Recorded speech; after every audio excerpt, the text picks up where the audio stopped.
आपको क्योंकि DNB में 30 डेज़ का लीव मिलता है, तो उसके लिए आपको ऐसा नहीं है कि मतलब आप आज टिकट कराएंगे 2 दिन बाद आप पहुँचेंगे, फ़्लाइट से भी जाएंगे तो भी टाइम लग रहा है, तो टाइम वेस्ट होता है छुट्टियों में ना। तो it's better to take in nearby college और हॉस्पिटल।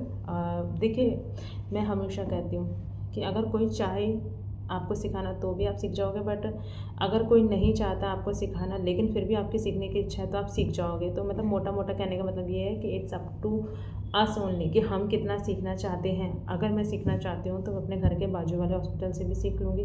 अगर मुझे नहीं सीखना है तो मैं किसी बहुत अच्छे मेडिकल कॉलेज में जाकर भी नहीं सीख पाऊँगी, बिकॉज इट डिपेंड्स ऑन कि मैं कितना सीखना चाहती हूँ। ठीक है, वो जो रेंचो में नहीं था वो 3 इडियट्स में कि हर तरफ ज्ञान बट रहा है, जिसको सुनना है सुन लो, ले लो वो ज्ञान। तो वही वाली बात है कि अगर कहीं पे कुछ हो रहा है और आपको इंटरेस्ट है तो आप सुनिए, आप सुन के सीख जाएंगे। बट अगर आपको इंटरेस्ट ही नहीं और बाहर बहुत अच्छा लेक्चर चल रहा है बट आप अवेयर नहीं है, आपको ध्यान नहीं है, आप सुन ही नहीं रहे, तो आप नहीं सीख पाएंगे।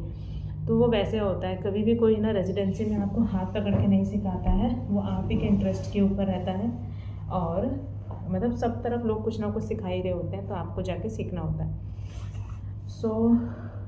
तो अपने घर के पास लेना चाहिए, मुझे ऐसा लगता है, ताकि आना जाना आसान हो और जब कभी परेशान हो तो तुरंत घर भाग जाओ, और फिर ऊपर से आने जाने में टाइम वेस्ट कम होगा। ये डिग्री थोड़ा लेंदी होता है तो आपको ऐसा लगता है कि मैं कब से पढ़ ही रही हूँ, ये बीच में फीलिंग आपको आ सकती है, लेकिन कोई बात नहीं, हमें डटे रहना है और हमें अपनी 2 साल की डिग्री कंप्लीट करनी है। और अगर कुछ परेशानी है तो बात करनी है घर वालों से, टीचर से या जिससे भी, लेकिन क्विट नहीं करना है। थोड़ा डिफ़िकल्ट होता है क्योंकि हम कहीं से रेजिडेंसी करके आ रखे होते हैं, नई जगह का एनवायरनमेंट थोड़ा अलग हो सकता है, ठीक है, तो उसमें एडजस्ट होने में टाइम लगता है। वो तो देखिए, अगर आप कहीं एक स्कूल से दूसरे स्कूल भी ट्रांसफ़र लेते हैं तो भी आपको एक स्कूल से आप दूसरे स्कूल में ट्रांसफ़र लेते हैं तब भी आपको कुछ दिन मन लगने में लग जाता है, तो दैट इज़ टोटली ओके। पहले आपके दोस्त बहुत अच्छे होते हैं या जो भी पहले के आपके दोस्त होते हैं उनको छोड़ के आप दूसरी जगह आते हो, फिर से रेजिडेंसी शुरू करते हो, फिर से फर्स्ट ईयर बन जाते हो, ये सब होता है। लेकिन ठीक है, समय निकल जाता है और आपको धीरे धीरे जब लोग आपको पहचानने लग जाते हैं, लोगों को समझ आने लगते हैं कि हाँ ये अच्छा काम करती है, अच्छा काम करता है, जो भी, तो दे अप्रिशिएट यू। एंड बाकी आप डोंट लुक फॉर वैलिडेशन, अपना काम अपने मन से करो। जो लोग आपको पसंद करेंगे वो आपको आपके काम को देख के ज़रूर आपको पसंद करेंगे, और बाकी अपना मन से काम करते रहो। और 2 साल का कोर्स होता है।